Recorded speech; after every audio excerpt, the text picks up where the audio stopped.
दोस्तों आज की खबरें, हमास ने 46 इजरायली सैनिकों को मार दिया है और हिजबुल्लाह ने तबाही मचा रहा है। आइए जानते हैं, आप लोग वीडियो पर बने रहे। दोस्तों इस रिपोर्ट में जो खबरें मैं आपको देने वाला हूं, यकीन मानो इसको सुनने के बाद आपको बहुत ज्यादा सुकून मिलेगा, आपको खुशी महसूस होगी।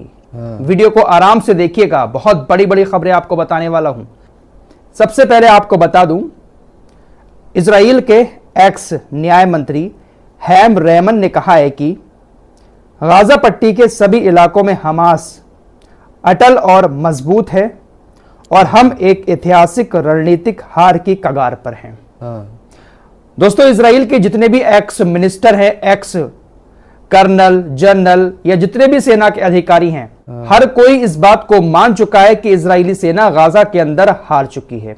इजरायली सेना हमास को गाजा के अंदर खत्म नहीं कर पाई है। हमास उसी मजबूती के साथ गाजा के अंदर मौजूद है। हर कोई एक्स अधिकारी, मिनिस्टर इजराइल का यह बात कह रहा है, लेकिन नेतन्याहू और उसके नेता अपनी कुर्सी बचाने के चक्कर में अभी भी अपनी जिद पर अड़े हुए हैं और यही कह रहे हैं कि हम हमास को खत्म कर देंगे। सबसे पहले आपको हमास और गाजा की खबर बता देता हूं, उसके बाद हिजबुल्लाह की तबाही आप लोगों को दिखाऊंगा। 2006 में हिजबुल्लाह ने इजराइल के साथ जो जंग लड़ी थी, उससे कई गुना बड़ी चोट अब हिजबुल्लाह इजराइल को देने वाला है और दे भी रहा है। पिछले 24 घंटे में गाजा के अंदर क्या कुछ हुआ है, इसकी जानकारी खुद इजराइल डिफेंस फोर्सेस की तरफ से दी गई है। पिछले 24 घंटे में, कल शाम यह आंकड़ा बताया था इजराइल डिफेंस फोर्सेस ने कि पिछले 24 घंटे में गाजा के अंदर तकरीबन 46 हमारे सैनिक मारे गए या घायल हो गए। ये जो 46 सैनिक मारे गए हैं या घायल हुए हैं, ये सिर्फ सैनिक नहीं है, बल्कि इसमें सेना के बड़े बड़े अधिकारी भी हैं जो सिर्फ और सिर्फ पिछले 24 घंटे में मारे गए हैं। इजराइल डिफेंस फोर्सेस की तरफ से यह भी कहा गया कि 7 अक्टूबर से जो हमला हमारे ऊपर हुआ था, तब से लेके अब तक पहला ऐसा दिन गुजरा है, पहले 24 घंटे ऐसे गुजरे हैं जिसमें हमारे इतने सारे सैनिक हताहत हुए हैं। यह जानकारी खुद इजराइल डिफेंस फोर्सेस की तरफ से दी गई है। जब इजराइल 46 बता रहा है तो आप समझ सकते हैं कि आंकड़ा कितना ज्यादा होगा। इजराइल हमेशा आंकड़ा कम बताता है। तो कह सकते हैं, अच्छे से समझ सकते हैं कि हमास गाजा के अंदर पूरी तरह से मौजूद है और इजरायली सेना को इस तरह से मार रहा है। इसीलिए तो जो पूर्व अधिकारी हैं, पूर्व सेना के लोग हैं, वो ये कह रहे हैं कि भाई हमास को तुम हरा ही नहीं पाए हो। इजराइल तो हार की कगार पर पहुंच चुका है, लेकिन नेतन्याहू अभी भी रफा के नाम पर बड़ी बड़ी बातें किए जा रहा है। तेल अवीव के अंदर रात फिर बड़े पैमाने पर नेतन्याहू को कुर्सी से गिराने के लिए प्रदर्शन हुए हैं। जो बंधक हमास के कब्जे में है, उनकी फैमिली वाले यहूदियों के साथ मिलकर सड़कों पर उतर रहे हैं। रोजाना प्रदर्शन हो रहे हैं और रोजाना नेतन्याहू की पुलिस उनको लाठी डंडे बरसाकर गिरफ्तार करके जेल में डाल रही है। इससे बड़ी हार और क्या हो सकती है? एक जगह वो है जहां पर हजारों मासूम बच्चों और महिलाओं की मौत हो गई, वहां पर लोग आज भी हमास के साथ खड़े हुए हैं। एक ये है कि इनके ही अपने इतने सारे लोगों को मारने के बाद भी इनके खिलाफ है। इजराइल की इससे बड़ी हार कुछ और नहीं हो सकती। योब गैलेंट इसने भी कह दिया है कि हम जो बाइडेन की तरफ से लाए गए प्रस्ताव को नहीं मानेंगे। हम इस जंग को तब तक जारी रखेंगे जब तक हमास को हम खत्म नहीं कर देते। हंसी आती है यार इन लोगों के चेहरे देखकर। 8-9 महीने होने वाले हैं, हमास खत्म नहीं हो पाया और अभी भी इस तरह की ये लोग बातें कर रहे हैं। ये बात हुई हमास की। अब आपको हिजबुल्लाह की तरफ लिए चलते हैं। हमास से कई गुना बड़ी ताकत हिजबुल्लाह है और हिजबुल्लाह इस वक्त बिल्कुल इजराइल के बॉर्डर के करीब रहकर इजराइल के ऊपर हमले कर रहा है। इजराइल की तरफ से कभी कभी ऐसे दावे किए जाते हैं झूठे कि हमारी सेना लेबनान के अंदर घुसकर हिजबुल्लाह को मार रही है। हिजबुल्लाह ने मजाक उड़ाते हुए कहा है कि भाई आपकी सेना लेबनान का बॉर्डर तो छोड़िए, अपने बॉर्डर को क्रॉस करके आ नहीं पा रही है। जैसे ही वो आती है हम उनको खदेड़ देते हैं। हिजबुल्लाह ने कहा कि हमारे लड़ाके इजरायली ठिकानों से केवल कुछ मीटर की दूरी पर हैं और राजनीतिक निर्णय होने पर वे सब उन पर कब्जा कर सकते हैं। हिजबुल्लाह बिल्कुल इजराइल के बॉर्डर पर सटा हुआ है और वहीं से इजराइल के ऊपर हमले कर रहा है। और ऐसे ही अगर हमले करता रहा हिजबुल्लाह ने कहा है कि जितनी जगहों पर कब्जा किया है इजराइल ने, उन जमीनों पर हम कब्जा भी कर सकते हैं।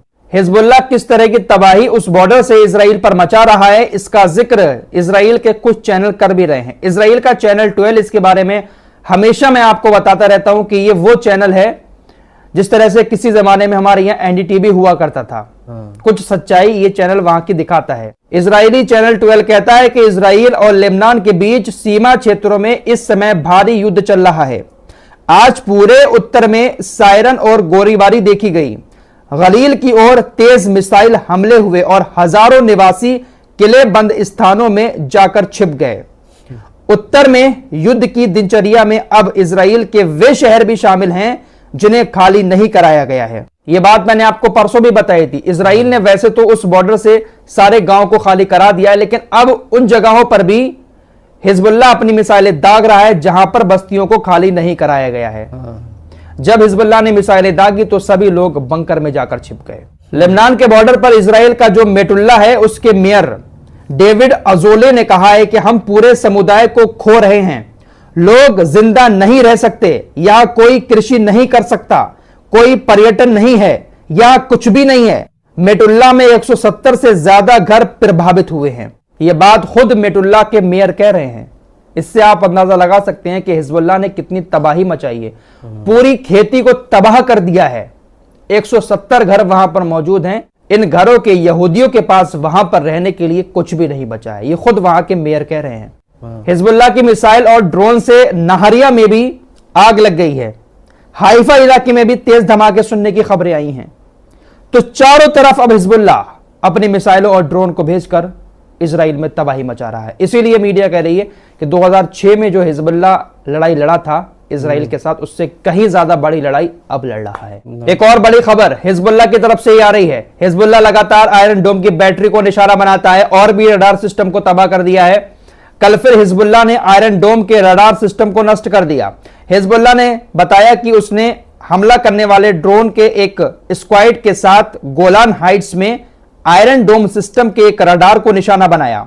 ड्रोन ने रडार पर सीधा हमला किया और उसे खत्म कर दिया और इसके आसपास के सैनिक या तो मारे गए या घायल हो गए। तो ये जो रडार सिस्टम है, एयर डिफेंस सिस्टम है, आयरन डोम की बैटरीज हैं, इन सभी को हिजबुल्लाह अपनी मिसाइलों से निशाना बना रहा है। हिजबुल्लाह बहुत दिन से तैयारी कर रहा था। बहुत दिन पहले भी मैं आपको खबरें दे चुका हूं कि बहुत सारे हथियार ईरान इराक से होते हुए लेबनान तक पहुंच रहे थे। अब हथियारों को इकट्ठा करने के बाद इजराइल जब अपनी सारी क्षमता गाजा के अंदर खो चुका है, कमजोर हो चुका है, तब हिजबुल्लाह चोट मार रहा है। फिलहाल 100 बात की एक बात यह है कि नेतन्याहू इस वक्त सुकून से नहीं है। भले ही हजारों लोगों की जान ले ली हो, लेकिन सुकून से नींद नहीं आती होगी। खुद उसके यहूदी सड़कों पर उतरकर विरोध प्रदर्शन कर रहे हैं। इधर जीत भी कुछ हासिल नहीं हुई है। हमास अभी भी ताकत के साथ मौजूद है और हिजबुल्लाह वो तो पूरी ताकत दिखा ही रहा है। सुकून से नहीं है, लेकिन वही बात है कि कुर्सी की बात है बाबू भैया, कुर्सी की बात है।